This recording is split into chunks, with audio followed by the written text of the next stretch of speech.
नाथ के निराला गौरी, नाथ के निराला कोई और नहीं। ओ भोलेनाथ के निराला गौरी, नाथ के निराला कोई और नहीं। ऐसा बिगड़ी बनाने वाला कोई और नहीं। भोलेनाथ के निराला गौरी, नाथ के निराला कोई और नहीं। ओ भोलेनाथ के निराला गौरी, नाथ के निराला कोई और नहीं। उनका डमरू डम डम बोले, अगमन गम के भेद खोले। उनका डमरू डम डम बोले, अगमन गम के भेद खोले। ऐसा भक्तों को रखवाला कोई और नहीं। भोलेनाथ के निराला गौरी, नाथ के निराला कोई और नहीं। ओ भोलेनाथ के निराला गौरी, नाथ के निराला कोई और नहीं। जब जब करवट बदले, हाथ चमकते अदले पिछले। जब जब करवट बदले, हाथ चमकते अदले पिछले। देखा जोग जगाने वाला कोई और नहीं। भोलेनाथ के निराला गौरी, नाथ के निराला कोई और नहीं। ओ भोलेनाथ के निराला गौरी, नाथ के निराला कोई और नहीं। तुमने जग का कष्ट मिटाया, तुझको खेलने को बिसराया। तुमने जग का कष्ट मिटाया, तुझको खेलने को बिसराया।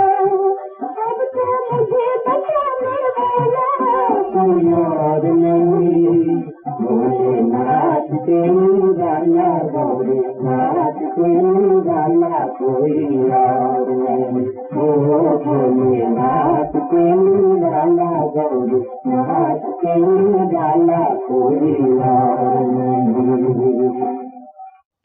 ओम शांति 4/12/2023 प्रातः मुरली। ओम शांति। बाप दादा मधुबन। बाबा आज कह रहे हैं, मीठे बच्चे, सद्गुरु का सहज वशीकरण मंत्र तुम्हें मिला हुआ है कि चुप रहकर मामेकम याद करो। यही माया को अधीन करने का महामंत्र है। मीठे बच्चे, सद्गुरु का सहज वशीकरण मंत्र तुम्हें मिला हुआ है कि चुप रहकर मामेकम याद करो। यही माया को अधीन करने का महामंत्र है। प्रश्न: शिव बाबा ही सबसे भोला ग्राहक है, कैसे? उत्तर: बाबा कहते हैं, बच्चे, तुम्हारे पास देह सहित जो भी पुराना कचरा है वो मैं लेता हूँ, सो भी तब जब तुम मरने पर हो। तुम्हारे सफ़ेद कपड़े भी मरने की ही निशानी है। तुम अभी बाप पर बलि चढ़ते हो। बाप फिर 21 दिनों के लिए तुम्हें मालामाल कर देते हैं। भक्ति मार्ग में भी बाप सबकी मनोकामनाएं पूर्ण करते हैं। ज्ञान मार्ग में भी सृष्टि के आदि मध्य अंत का ज्ञान दे त्रिकालदर्शी बनाते हैं। गीत भोलेनाथ से निराला। ओम शांति। बच्चे भोलानाथ के सम्मुख बैठे हुए हैं। व्यापारी लोग कहते हैं, ऐसा कोई मत का मूढ़ा कम बुद्धि वाला भोला हो जो 1000-2000 का माल लेकर हमको खूब धन देकर जाए। हे भगवान, हमको ऐसा ग्राहक मिलाओ। अब भोलानाथ बाप आकर बच्चों को आदि मध्य अंत का राज समझाए त्रिकालदर्शी बना रहे हैं। मेरे जैसा ग्राहक तुमको कभी मिल सकता है? तुम उनको अर्पण करते हो। भक्ति मार्ग में बहुत महिमा करते हो। भोलानाथ की महिमा होती है, तुम माता पिता आदि आदि। वो आकर राजयोग सिखलाते हैं, राजा ही देते हैं। बाप को कहते हैं ये जो पुराना कचरा है वो हम आपके ऊपर बलि चढ़ाते हैं। आप हमको 21 जन्मों के लिए माला माल करते हो। सराफ होते हैं ना, मट्टा सट्टा करते हैं, कमीशन लेते हैं। ये भी कहते हैं कचरा जो भी है देह सहित वो सब तुम्हारा लेता हूँ जब तुम मरने पर हो। यहाँ तुम ब्रह्मा कुमारियों के कपड़े भी सफ़ेद हैं, जैसे कि तुम मरे पड़े हो। मरने वाले पर हमेशा सफ़ेद चादर डालते हैं, कोई भी दाग ना हो। इस समय सबको माया का काला दाग लग गया है। इसको ही राहु का ग्रहण कहा जाता है। चंद्रमा भी पर भी ग्रहण लगने से काला हो जाता है ना, तो ये माया का ग्रहण भी सारे विश्व को काला कर देता है। इसमें तत्व आदि सब आ जाते हैं। अब आप बैठ समझाते हैं ये तुम्हारा राजयोग है। राजयोग से स्वर्ग में राजाई प्राप्त करनी है। तुम राजाओं का राजा बनते हो। नारायणी नशा रहता है, नर से नारायण बनते हैं। लक्ष्मी नारायण का राज्य होता ही है सतयुग में, तो ज़रूर मुझे अंत में आना पड़े। ये समय है भक्ति मार्ग का। भक्ति मार्ग में दर दर माथा टेकते धक्का खाते रहते हैं। भक्तों का रखवाला है भगवान, भक्ति का फल आकर देते हैं। सब भक्त तो है, परंतु सबको एक जैसा फल नहीं मिलता है। कोई को साक्षात्कार होता है, कोई को पुत्र मिलता है अल्पकाल के लिए। किस्म किस्म की मनोकामनाएं पूरी करता हूँ। दुनिया में ये किसको पता नहीं कि भगवान आया हुआ है राजयोग सिखलाने।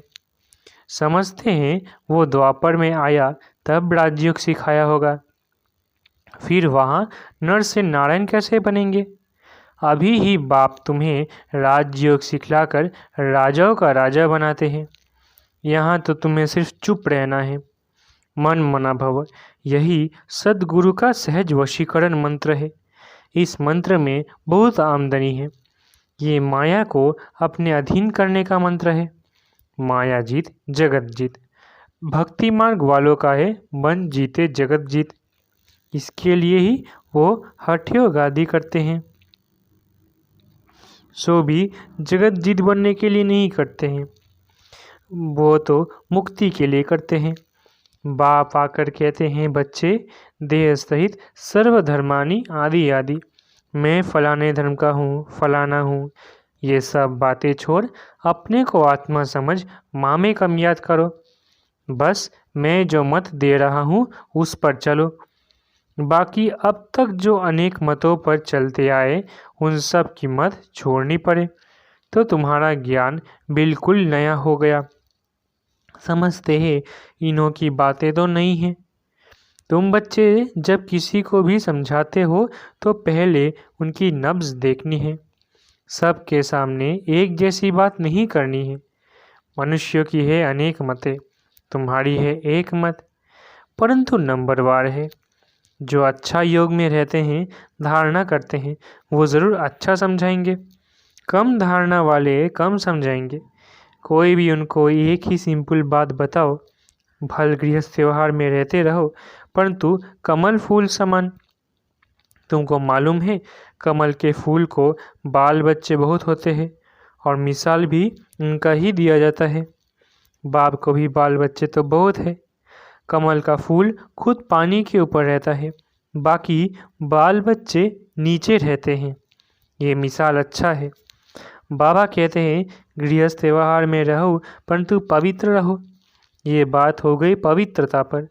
सो भी इस अंतिम जीवन के लिए पवित्र रहे मामे कम याद करो।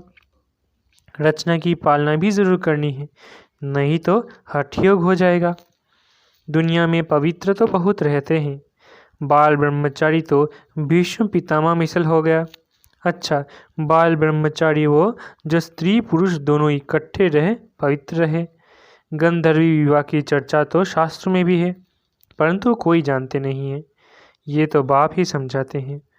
बाबा कहते हैं बच्चे, अब काम चिता के बदले दोनों ज्ञान चिता का हथियाला बांधो। कैसा अच्छा काम तुम ब्राह्मण करते हो। प्रतिज्ञा करनी है पवित्र रहने की। एक दो को सावधान करते तुम दोनों स्वर्ग में चले जाएंगे। यहाँ तुम इकट्ठे पवित्र रहकर दिखाते हो, इसलिए तुम बड़ा ऊंच पद ले सकते हो। मिसाल दिया जाएगा ना, ज्ञान चिता पर बैठ स्वर्ग में जाकर ऊंच पद पाते हैं। इसमें हिम्मत है बड़ी। अगर पक्के हो चलते रहो तो पद बहुत ऊंच है। फिर सर्विस पर भी मदार है। जो बहुत सर्विस करेंगे, प्रजा बनाएंगे, वो पद भी अच्छा पाएंगे। बाबा मम्मा से भी ऊंच चला जाना चाहिए। परंतु जैसे बाबा कहते हैं, वो दोनों क्रिश्चियन अगर आपस में मिल जाए तो विश्व के मालिक बन जाए।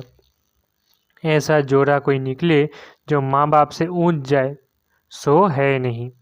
जगत अम्बा जगत पिता ही नामी ग्रामी हैं। इन जैसी सर्विस कर नहीं सकेंगे। ये निमित्त बने हुए हैं, इसलिए कभी हार्ट फेल नहीं होना चाहिए। अच्छा, मम्मा बाबा जैसा नहीं तो सेकंड नंबर तो बन सकते हो। सर्विस पर मदार है। प्रजा और वारिस बनाने हैं तो ये अपनी बातें हैं ना, अपनी बातें हैं। नई दुनिया रचने के लिए ज़रूर बाप को आना पड़े। वही रचयिता है। वो तो कह देते हैं परमात्मा नाम रूप से न्यारा है, परंतु ऐसा है नहीं।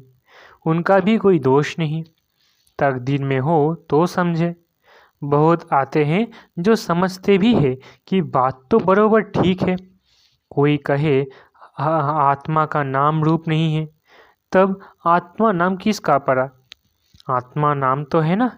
तुम सबको बोलो ये राजयोग है। परमपिता परमात्मा संगम पर आते हैं।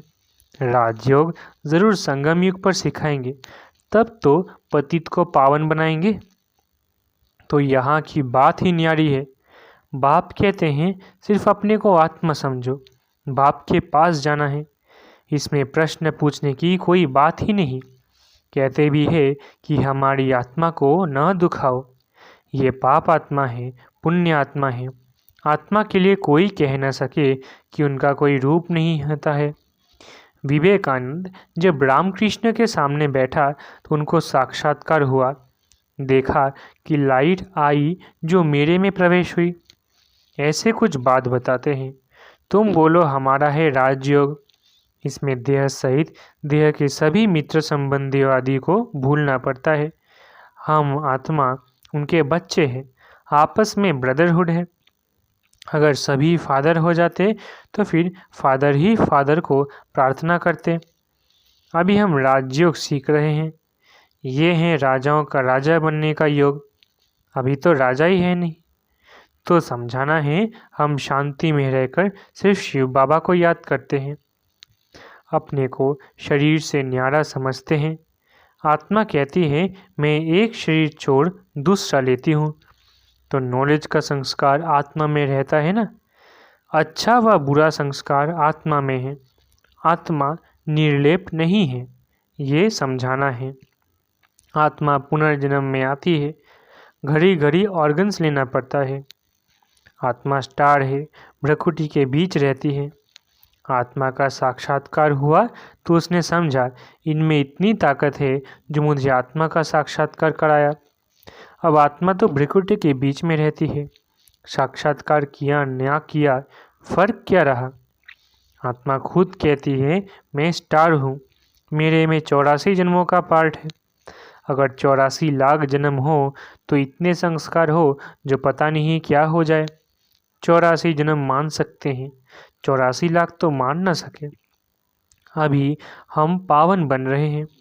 बाबा ने हमें नर से नारायण बनने के लिए पवित्र बनाया है। ये बहुत अच्छा नशा चाहिए। तुम्हें कोई से भी डिबेट करने की दरकार नहीं।